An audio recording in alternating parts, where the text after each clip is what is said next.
मम प्रिय छात्र छात्राओं, पिछले पीरियड में बेटा हम तुम लोगों से देखो, पुस्तक निकाल लो, पृष्ठ 90 है क्या?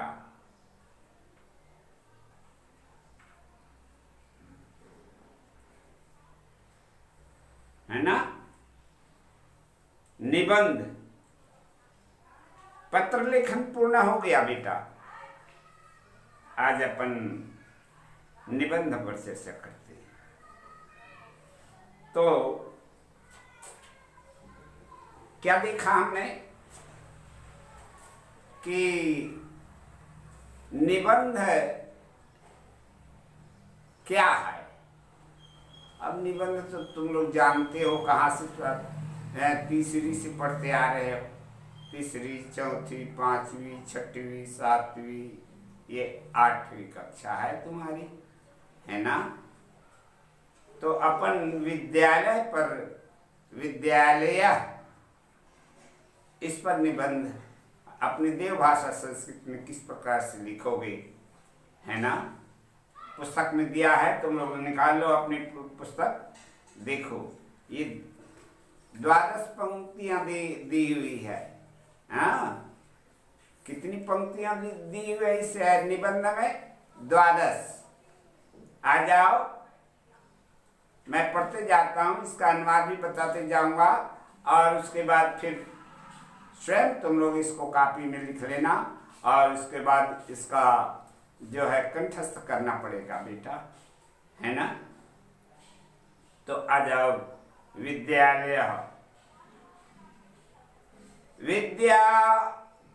विद्याध्ययनस्य स्थलं विद्यालयः इति उच्यते। इत्युच्यते इसमें संधि है, इति धन उच्यते इत्युच्यते। समझ में आया? कौन सी संधि जानते हो? बताया ना, अभी संधि पढ़ाया था बेटा। यन है, यह हुआ है बेटा इति धन उच्यते। समझ में आया ना? तो ये यन स्वर संधि है। और विद्यालय में कौन सी संधि जानते हो? विद्याधन आलया, ये दीर्घ स्वर संधि है। स्वजाति स्वर मिल रहे हैं बेटा, है ना? और विद्याध्ययनस्य, देख लिए, विद्या है एक शब्द और अध्ययनस्य दूसरा शब्द है। तो विद्याध्ययनस्य ऐसे बन गया। इसको कहते हैं क्या? दीर्घ स्वर संधि। तो याद रखा करो। हाँ, कौन कौन से शब्द मिलकर के इतना लंबा शब्द बन गया, तो मालूम हो जाना चाहिए कि अरे इसमें तो विद्या और अध्ययनस्य 2 शब्द मिला ना। प्रथम है विद्या अध्ययनस्य स्थलम विद्यालय इत्युच्यते। विद्या प्राप्त करने के स्थान को विद्यालय कहते हैं। ये इसका अनुवाद हुआ बेटा, ठीक? विद्याध्ययनस्य पूर्वं विद्यालये प्रार्थना भवति। प्रार्थना भवति। विद्या अध्ययन के पहले, पूर्वम माने पहले, विद्यालय में। बताओ बेटा, विद्यालय में कौन सी विभक्ति है? ये सब जानना है। हाँ, विद्यालय में सप्तमी विभक्ति है, जिसको अपन हिंदी में कहते हैं क्या? अधिकरण कारक। कारक आप होते हैं ना बेटा। अध्ययन अच्छा करो, है ना? बड़ी बारीकी से ध्यान दिया करो बेटा, बात समझ में आएगी तब, है ना? तो क्योंकि यह कहता है कि विद्याध्ययनस्य पूर्वं विद्यालये प्रार्थना भवति। विद्या अध्ययन के पहले विद्यालय में, क्योंकि अधिकरण कारक का चिन्ह है में, इसलिए विद्यालय में होगा। विद्यालय को नहीं होगा, विद्यालय से नहीं होगा, विद्यालय ने नहीं होगा, है ना।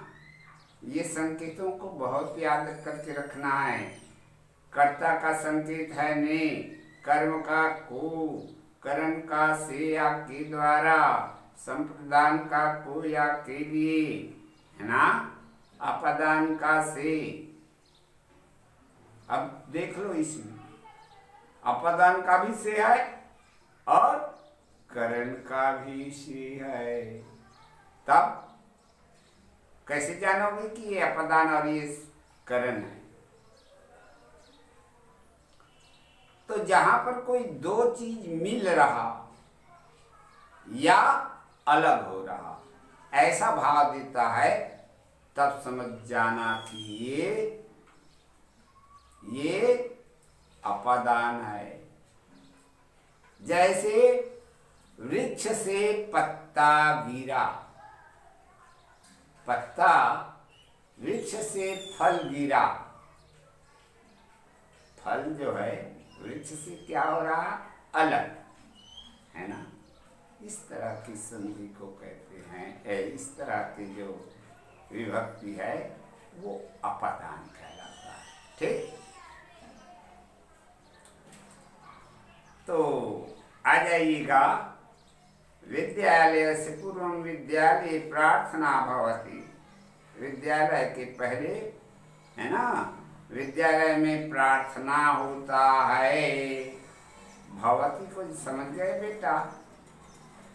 इसकी व्युत्पत्ति अर्थात इसमें कौन सा प्रत्यय बैठा है और मूल धातु क्या है, कौन सी वचन है, कौन सा पुरुष है, कौन सा लकार है, ये सब की जानकारी होना चाहिए तुमको। हाँ, देखो बेटा, भवति में मूल धातु भू है और भू का वैकल्पिक रूप भाव हो गया, और इस भाव में चूंकि भवादि गण प्रथम गण है, उसका विकरण आ है बेटा, तो भाव में आ मिल गया तो उसका हलंत कट गया और उसके बाद तीरी जुड़ गया तो भवती बन गया, है ना। और ये ती प्रत्यय किसका है? अन्य पुरुष एक वचन लट लकार हैं। लट लकार को क्या कहते हैं हिंदी में जानते हो? लट लकार को हिंदी में कहते हैं वर्तमान काल। इस प्रकार से बेटा ये विद्यालय तुम्हारा कहाँ भवति लिखेंगे, मूल धातु खाका बना लेना बेटा और समझना। तो यहाँ पर अभी खाका का काम नहीं है, ये भवति आया है इसलिए मैंने बता दिया तुमको, ठीक है। तृतीय, वयं गुरून् प्रणमामः।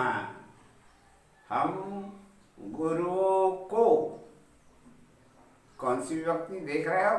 गुरून् द्वितीया, द्वितीया का संकेत है को, तो वयं हम सब गुरुओं को प्रणाम करते हैं। प्रणमामः, देखा, ये संस्कार बच्चों में होना जरूरी है। हमारी भारतीय संस्कृति, आर्य संस्कृति जो है बेटा, वो आज आधुनिकता में विलीन सा हो रहा है। मैं अपने बच्चों से अपेक्षा करता हूं कि घर में प्रातः काल जैसे ही उठते हो सूर्योदय के पहले उठ जाया करो। हाँ, भगवान सूर्य नारायण के उदयकार होने के पहले बिस्तर छोड़ देना, उठ जाना चाहिए। और उठने के बाद सबसे पहले माता जी को प्रणाम करो और उसके बाद पिताजी को, दादा दादी को प्रणाम करो। ये शिष्टाचार पहले से आया है बेटा। हाँ, हमारा रामायण क्या कहता है बताऊं? रामायण कहता है हमारा, प्रातः काल उठ के रघुनाथा, ना वही मातु पिता गुरु माथा। बड़े सवेरे भगवान श्री रामचंद्र जी सोकर उठ जाते और सबसे पहले जननी माँ को प्रणाम करते। ना वही मातु पिता गुरु माथा। तीन की प्रधानता है। गुरु जहां पर भी मिलते हैं प्रणाम करो, पूजनी है ना? तो माता पिता गुरु को भगवान श्री रामचंद्र जी प्रतिदिन प्रणाम किया करते थे। ये शिष्टाचार तुम लोग भी सीखो बेटा। देखो एक पंक्ति कह रही है कि वयम गुरुम प्रणमामः, हम गुरुओं को प्रणाम करते हैं। चतुर्थ पंक्ति देखो, पश्चात वयम कक्षायाम गत्वा अध्ययनम कुर्मः, उसके बाद कक्षा में जा करके, हैं, गत्वा माने जाकर, ये त्वा प्रत्यय लगा है बेटा, कत्वा प्रत्यय। जब व्याकरण पढ़ाया ना उस समय तुम लोगों को पढ़ाया हूं बेटा। हाँ, गम धातु है और कत्वा प्रत्यय बैठ करके गत्वा हो गया। और गत्वा माने हिंदी में क्या होता है जानते हो? जाकर। तो देखो, पश्चात वयम कक्षायाम गत्वा, एक आगे ना गत्वा, उसके बाद हम, पश्चात माने उसके बाद हम कक्षा में जाकर अध्ययनम कुर्मः, अध्ययन करते हैं। कुर्मः क्रि धातु है बेटा और इसमें मह प्रत्यय लग गया। जानते हो मह कौन सा प्रत्यय है? लट लकार, उत्तम पुरुष, बहुवचन, इसका प्रत्यय है मह। तो इस तरह से कुर्मः लिखा है, करते हैं। क्या? पश्चात वयम कक्षायाम गत्वा अध्ययनम कुर्मः। ठीक है, ये चतुर्थ हो गया। पंचम पंक्ति देखो, विद्यालये विशाला ग्रंथालय अस्ति, विद्यालय में एक बड़ा विशाल बड़ा ग्रंथालय। ग्रंथालय किसको कहते हैं जानते हो?